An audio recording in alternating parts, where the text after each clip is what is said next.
I lead a school with beautiful gardens. The school is over 128 years old, and many of the gardens in the grounds are from the original design of the estate on which the school has been built. The gardens are lush, well established, rich in deep growth, nourishing, and provide much needed shelter from the sun in summer and open spaces to provide warmth in winter. The leader is a gardener. Cultivating her organisation is my chosen metaphor to represent how I lead my school. The gardener is deeply connected to her garden. In the garden, she toils and trims. In it, she enjoys the beauty she created. In it, she finds refreshment. In it, she prays for sunshine and rain. In it, she waits patiently for the buds to form. And in it, she marvels at the wonders of its continual growth and renewal.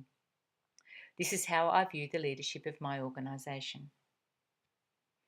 The systems scientist, Peter Senge, proposes that too often we view organisations as machines. He argues that viewing an organisation through the lens of a machine model makes change hard and limits growth.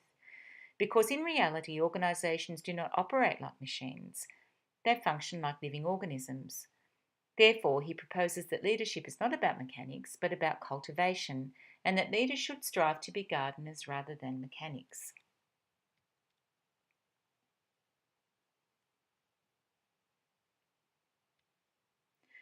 Positive organisational scholarship is based on the premise that the universe is always geared towards growth and a desire to improve the human condition. The desire to do so is latent in most systems, and this is called the heliotropic effect. According to Cohen, the heliotropic effect is the tendency of all living systems to move towards energy which is life sustaining and move away from energy which is depleting. In a garden, this effect is most obviously seen in the sunflowers as they tilt towards the sun as the sun moves across the sky. And just like the sunflower, people too are drawn towards those who give out positive energy that is life giving. Positive organisational scholarship, therefore, focuses on the qualities of organisations that sustain and promote movement towards energy that is life sustaining and life affirming for both the individual and the organisation as a whole. As a Christian leader, the heliotropic theory aligns well with my belief that it is God's intent to bring wholeness and healing to the world and to reinstate the world to goodness through Jesus. I would like to address three questions about positive organisational scholarship. What does a positive organisation look like? What does positive organisational scholarship look like in my organisation? And what does the leader need to do to cultivate a positive organisation?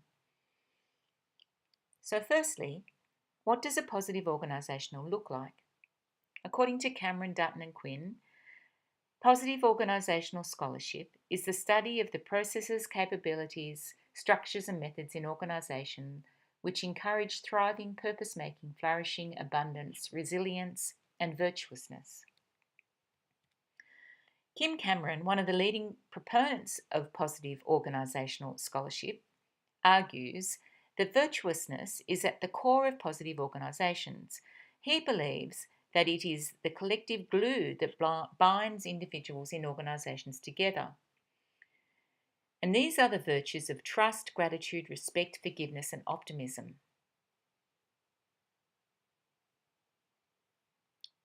Organisational citizen behaviour, OCB, and positive deviance are two theories that have been derived from the study of virtuous people in organisations. Organisational citizenship behaviours refer to virtuous behaviours of individuals in organisations which are completely discretionary and informal. That is, they are not linked at all to a reward system, yet they promote effective functioning of the organisation. There are a number of behaviours that are considered citizenship behaviours. They include altruism, conscientiousness, sportsmanship, loyalty, compliance, individual initiative, self-discipline, courtesy, and civil virtues. The research suggests that organisations whose employees engage in OCB show increased productivity, efficiency, and customer satisfaction, have reduced costs, and a lower rate of absenteeism. These are great utilitarian outcomes for the organisation, but do they help the well-being and good life of the individual in the organisation? In other words, does OCB really cultivate the flourishing of the organisation as a whole, I wonder? Another theory is positive deviance. Positive deviance refers to behaviours displayed by both individuals and organisations which demonstrate extreme cases of excellence and which in turn bring about positive outcomes that benefit the individual or the organisation. Often these behaviours are honourable in nature, are intentional and voluntary, and deviant from the norm of the group. The argument goes that if we study positively deviant individuals and organisations, we can tease out what qualities, environments, and practices they have employed, which makes them thrive, and thus try to replicate the characteristics in other individuals and organisations. The evidence for the value of studying and replicating positive deviant behaviour is strong, and a number of studies show that positive deviant theory is successful in helping to deal with many health and social welfare issues in developing countries. Modelling and replicating the positive deviant behaviour to others in the community does help the community thrive, flourish, and promote the good life. Further, Bandura's social learning theory would suggest that behaviour is learnt by observation, and that the individual will strive to emulate the behaviours of the role models to ensure that the behaviour is in line with accepted norms. So if individuals see OCB and PD modelled, they are likely to imitate this behaviour, and the virtuous behaviour can become the norm rather than the exception. It could be argued that virtuous behaviour would impact an organisation and lead to growing individuals who are virtuous, and thus promoting positive organisational culture. So both OCB and PD theories do have merit in helping to create positive organisations. However, returning to organisational virtuousness, Park and Peterson believe that organisational virtuousness needs to be more than just the composites of the characteristics of the individual members and more than just the excellent economic or social outcomes of the organisation itself. They would argue that for organisations to thrive, the individuals in that organisations need to feel fulfilment. Park and Peterson argue that it is the enduring moral virtues of the organisation itself that will contribute to the fulfilment of its members. Fulfilment can be defined as the effort of choosing over time moral, praiseworthy activities. Fulfilment requires individual effort, volition, and encouragement. If an organisation has real moral goals and aims at its centre, which individuals can commit to and strive to achieve, the individual will feel a complete sense of purpose, belonging, and thus feel fulfilment. So this leads to my second question. What does virtuousness and fulfilment look like in my own organisation?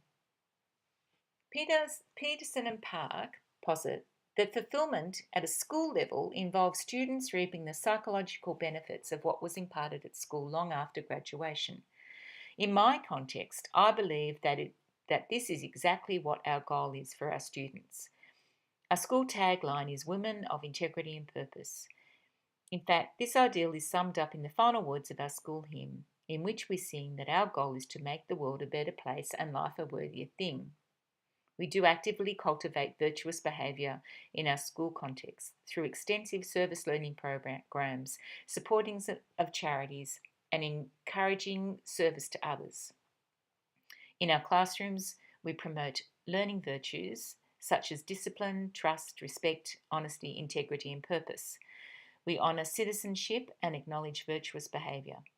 We promote servant leadership as the model for our students to follow. I'm unsure whether our students, after they graduate, have lasting psychological fulfilment. However, many of our students go on to take up professions and vocations which do make the world a better place. But saying all that, I think there is more work to be done. I believe that cultivating gratitude and helping individuals find their true purpose is the key to fulfillment in my organisation and indeed any organisation. So this leads me to my third question. What does the leader need to do to cultivate a positive organisation? I would like to offer two ideas. Firstly, a leader needs to cultivate a culture of gratitude, and secondly, a leader needs to promote and sustain positive emotion.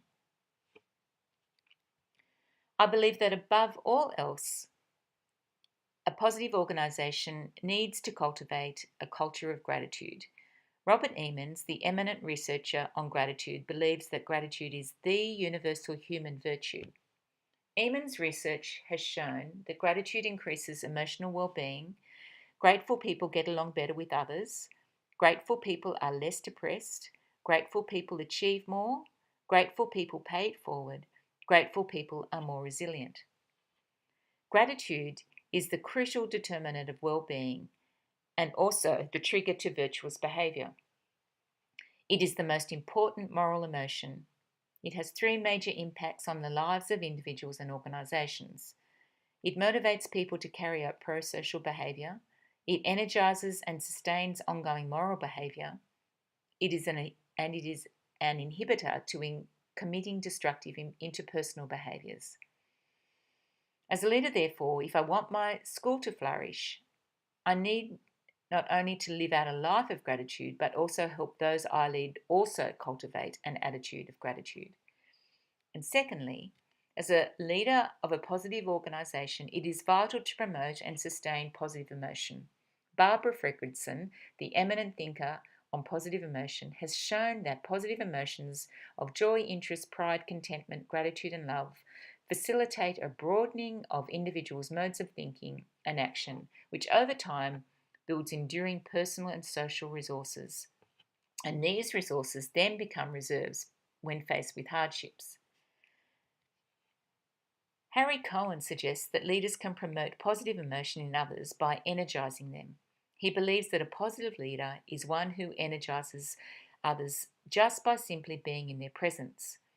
These leaders listen, they are grateful, they are forgiving, they are compassionate, they are trustworthy, they are vulnerable, they smile, and they are real. They are at their best. This positive behaviour is intentional, practiced, and cultivated. Individuals respond to those who make them feel good. It is an emotional response. Positive leaders can make others feel good.